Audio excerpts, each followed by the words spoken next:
Greetings, we'll cover a few details about Gustave Eiffel and his life in a succinct manner. Here is a short rundown of his early years, education, career, persona, accolades, influence and demise. French civil engineer Alexandre Gustave Eiffel was born in France. He earned his reputation as a bridge builder for the French railway network, most notably the Garabit Viaduct, after graduating from École Centrale des Arts et Manufactures.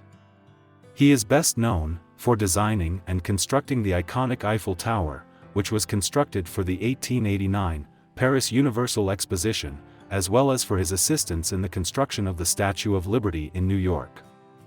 Eiffel concentrated on study in meteorology and aerodynamics, after leaving the engineering industry, making substantial contributions in both areas.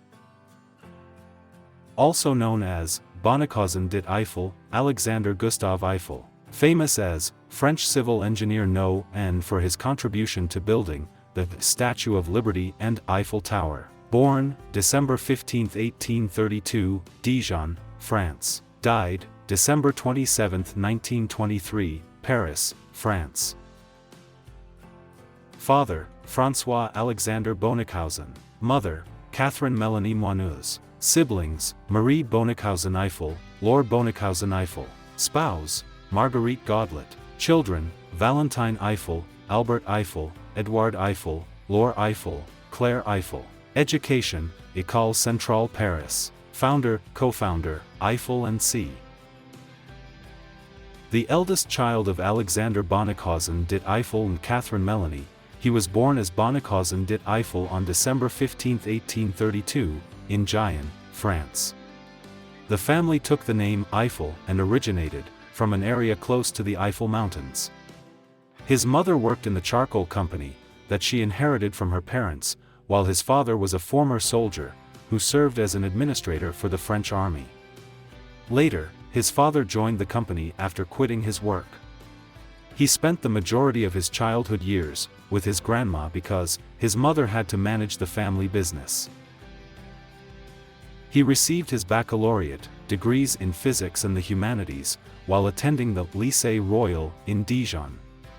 Jean-Baptiste Mallerat, Gustave's uncle, and Michel Perret, a friend and chemist, were crucial in educating Gustave about a variety of topics, including philosophy, theology, chemistry, and mining. He enrolled in the Collège Sainte-Barbe in Paris to prepare for the various engineering college entrance exams. He passed the entrance tests for the prestigious French schools École Centrale des Arts et Manufactures and École Polytechnique. He chose to study chemistry at the École Centrale des Arts et Manufactures. He graduated in 1855 and was placed 12th overall out of 80 candidates. Following graduation, he worked for free for a few months in a foundry, helping his brother-in-law. Charles Nepveu, a railway engineer, hired him as his secretary, giving him his first paid position. When Nepveu's business went bankrupt, he organized for Eiffel to design a bridge that would be built for the Saint-Germain Railway. The corporation that acquired some of Nepveu's companies, Compagnie Belgique de Matériels de Chemin de Fer, appointed him managing director of its two factories, and later, Eiffel oversaw the research division. Eiffel was tasked with putting together the metalwork for a railway bridge Nepveu was building over the Garonne at Bordeaux in 1857. After Nepveu resigned, Eiffel took over management of the entire project in March 1860. Eiffel received a promotion and was appointed the company's chief engineer, or Compagnie Belgique de Matériels de Chemin de Fer. He left the company in 1865 as business suffered. He began working on his own as a consulting engineer and became involved in the building of Toulouse and Agen railway stations. He was given a contract to oversee the building of locomotives for the Egyptian government in 1866, and in the course of that work, he traveled to Egypt. His standing as an architect and civil engineer led to greater business, and in 1866 he opened his own workshop and started working on projects abroad. One such effort was the San Marcos Church in Arica, Chile, which was built entirely out of metal.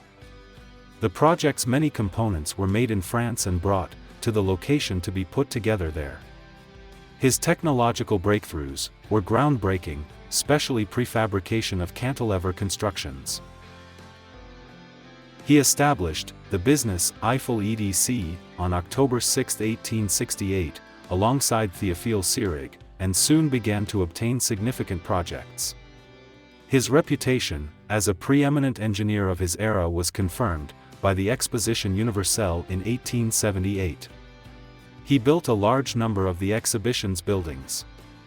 In 1879, he and Théophile Seyrig ended their partnership, and the business was renamed Compagnie des Établissements Eiffel.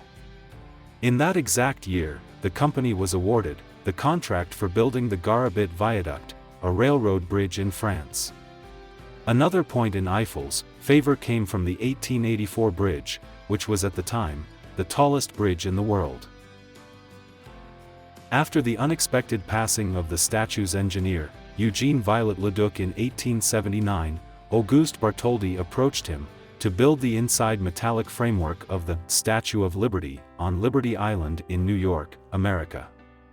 The statue's components were originally put together at his workshop in Paris, checked, and then again disassembled before being delivered in pieces to the U.S. for final assembly. In 1886, the statue was unveiled. In order to advance his career, he created a dome for the Nice Observatory, a scientific observatory in Nice, France, in 1886. The dome, which was distinguished by its movable feature, was at the time the biggest of its sort in the world. The Eiffel Tower is his most well-known creation, which also bears his name and has since gained notoriety. A concept for the tower that would serve as the focal point of the Exposition Universelle de 1889 was first created by Émile Noguier and Maurice Koechlin. The construction of the tower, which started in 1887, involved 12,000 different parts and 2,500,000 rivets that were all engineered to withstand wind pressure when put together. If melted, the structure would only take up roughly 2.5 inches of its base, which is economically possible. The 984-foot-tall Eiffel Tower was built by him over the course of 2 years. In addition to being a well-known tourist destination in France, critics and Parisians today see it as a work of art.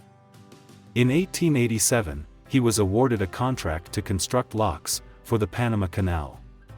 His reputation was damaged when, following the liquidation of the corporation, he and Ferdinand de Lesseps, the chairman of the French Panama Canal Company, were accused of misappropriating funds. He was convicted guilty on February 9, 1893, and given a 2-year prison term and 20,000 franc fine. However, he was cleared of all charges and duties, following a further appeal at the Cour de Cassation. He developed an interest in aerodynamics as a result of watching the Eiffel Tower being built. He established his first wind tunnel there in 1909, after constructing an aerodynamic laboratory at the base of the tower in 1905. He spent the remainder of his life studying meteorology and aerodynamics, after retiring from engineering. He created a larger research laboratory at Auteuil in 1912 after moving his setup from the tower. Among the many publications he produced, Resistance of the Air and Aviation is one of his well-known works on aerodynamics. Marie Godlet and he were wed on July 8, 1862. Before Marie developed pneumonia and passed away in 1887, the couple had been married for 15 years and had 5 children, 3 girls and 2 boys. Gustave didn't get remarried. Although he created several magnificent structures over his lengthy career, the Eiffel Tower is his most well-known and iconic work that he received the Samuel P. Langley Medal for Aerodromics from the Smithsonian Institution in 1913. The Industrial Revolution had an impact on Gustave Eiffel's career. This had been reluctant to take hold in France for a number of economic and political reasons, and Eiffel had the good fortune to be working during a period of significant industrial expansion in France. Eiffel was a crucial engineer for two reasons. First and foremost, he was willing to adopt cutting-edge methods that others had already used, such as his use of compressed air caissons and hollow, cast-iron piers. Second, he was a trailblazer in his insistence that all engineering decisions be based on careful analysis of the forces involved.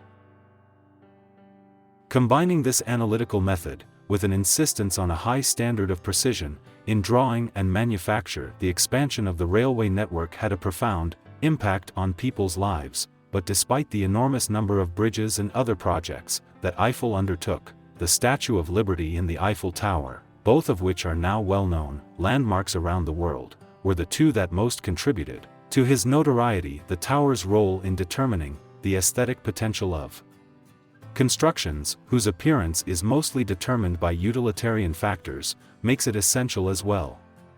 His contribution to aerodynamic science is perhaps just as significant as his work as an engineer. In his mansion on Rue Rabelais in Paris, Eiffel passed away on December 27, 1923, while listening to Beethoven's Fifth Symphony Andante. He was interred in the Levallois-Perret Cemetery's family grave.